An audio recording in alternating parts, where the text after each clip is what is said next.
Hello everyone, you all are welcome once again in class 11th Arun Sir's chemistry classes.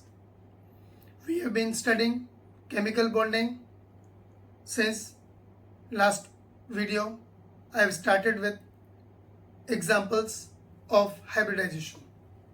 Now in the hybridization, the last topic I have discussed was sp3d2 hybridization with an example of phosphorus pentachloride. In today's video, I'll take more different type of hybridization with their respective examples. So let us start our video. sp3d2 hybridization in sulfur and formation of sulfur hexafluoride SF6. Okay, sulfur, its atomic number is 1s2, 2s2, 2p6, 3s2 and 3p4. तो sulphur की ground state में 3s2 और 3p4 होते हैं. तो s में ये 2 electron और 3p में 4, 1, 2, 3 एंड 4. तो 2 अनपेड इलेक्ट्रॉन्स हैं यहाँ पर, लेकिन SF6 के अंदर सल्फर को 6 वैलेंसी शो करनी होती है. तब एक्साइटेड स्टेट में 3p में से एक इलेक्ट्रॉन इधर 3d में जाएगा और 3s से भी एक इलेक्ट्रॉन जंप करके 3d में जाएगा. तो 1, 2, 3, 4, 5 और 6 अनपेड इलेक्ट्रॉन हो जाते हैं.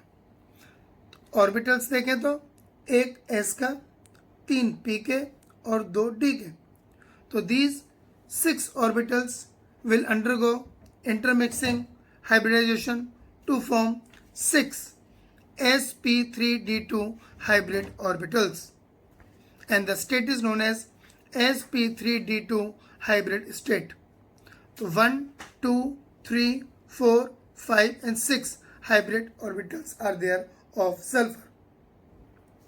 These 6 orbitals are equally distributed in the space to form an octahedral geometry.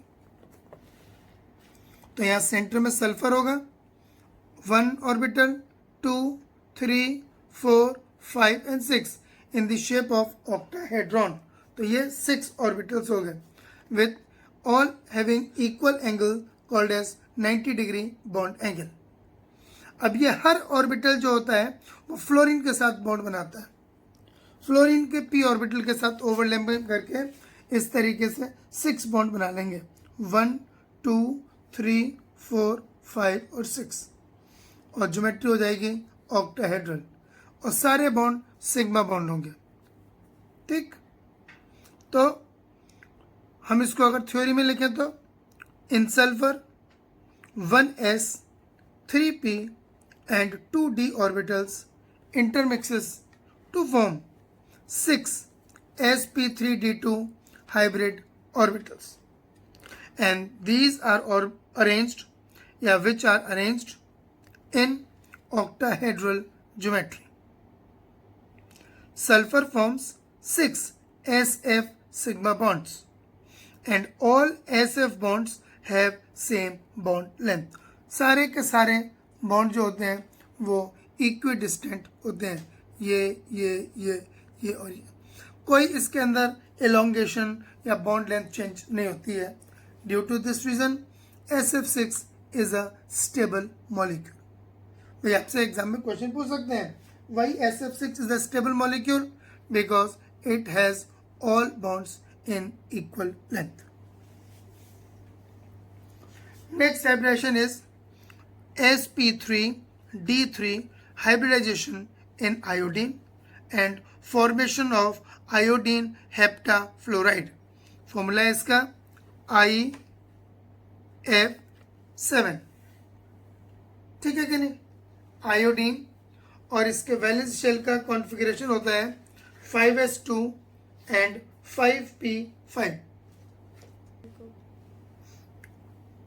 Atomic number 53, 5s2, 5p5 ये रहता है कॉन्फ़िगरेशन ऑफ 5d empty. तो ग्राउंड स्टेट में 5s2, 5p5 और 5d empty.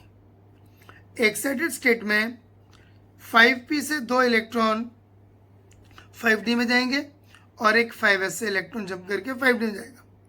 तो now there will be 7 unpaired electrons, 1, 2, 3, 4, 5, 6 and 7।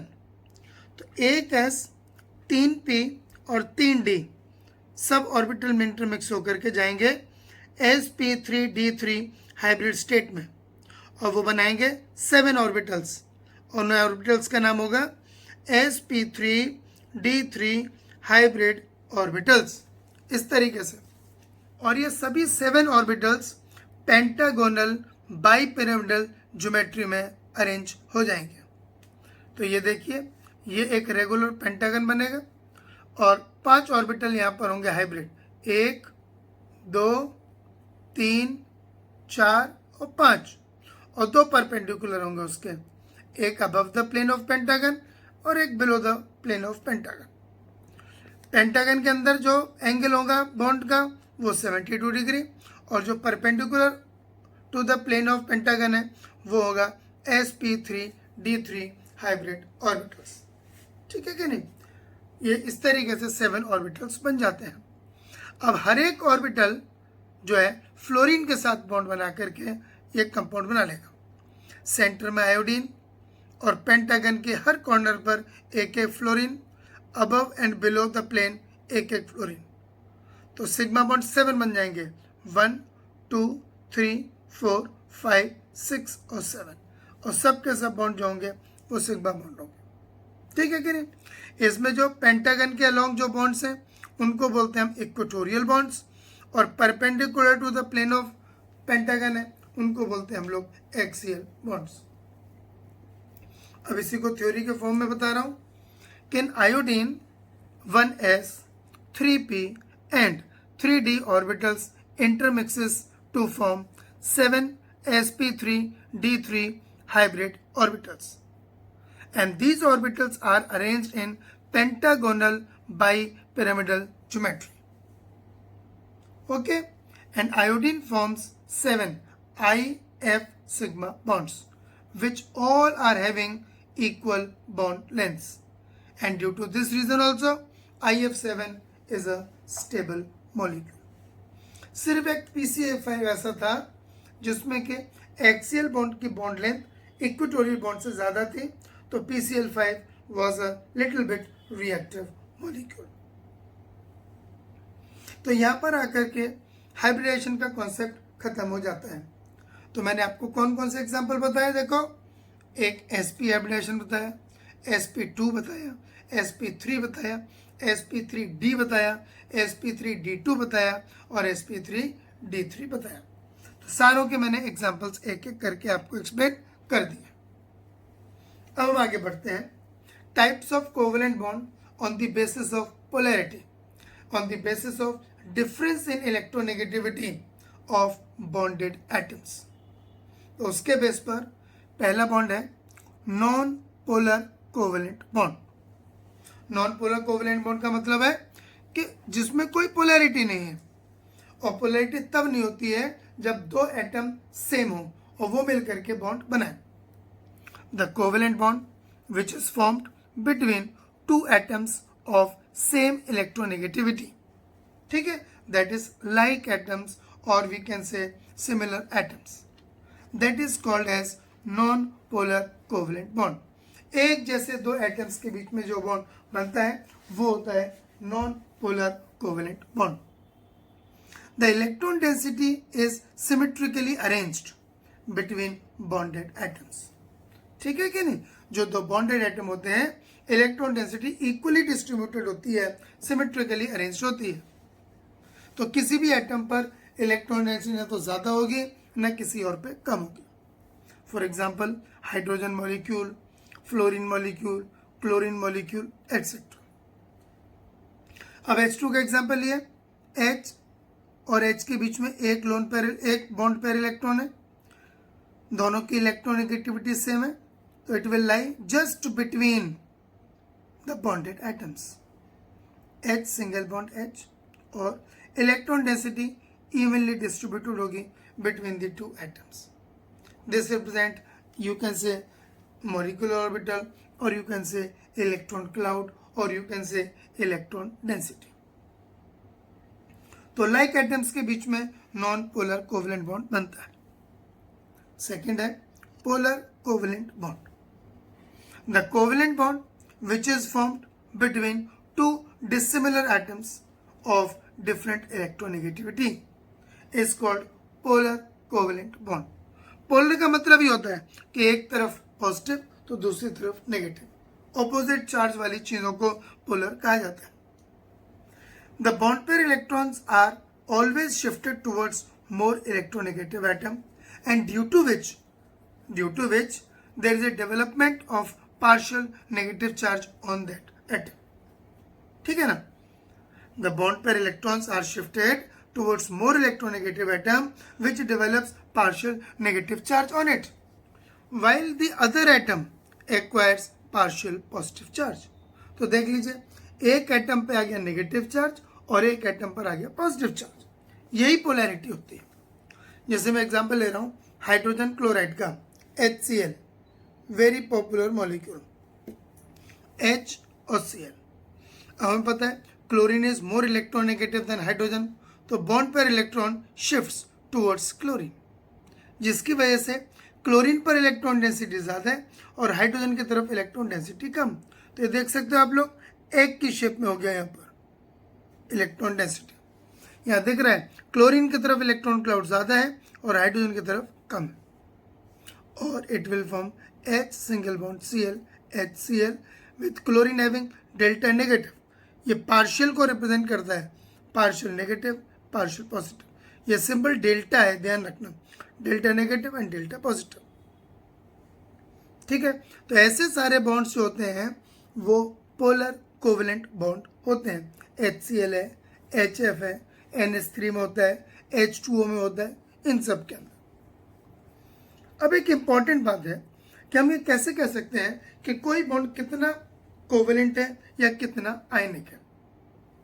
ये एक बड़ा ही इंपॉर्टेंट टॉपिक है डिस्कस करने का।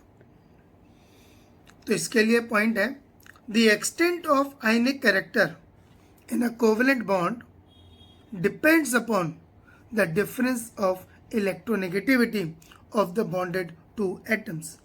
यानी कि दो एटम के बीच में जो बॉन्ड है कितना ज्यादा पोलर होगा या कितना ज्यादा आयनिक होगा।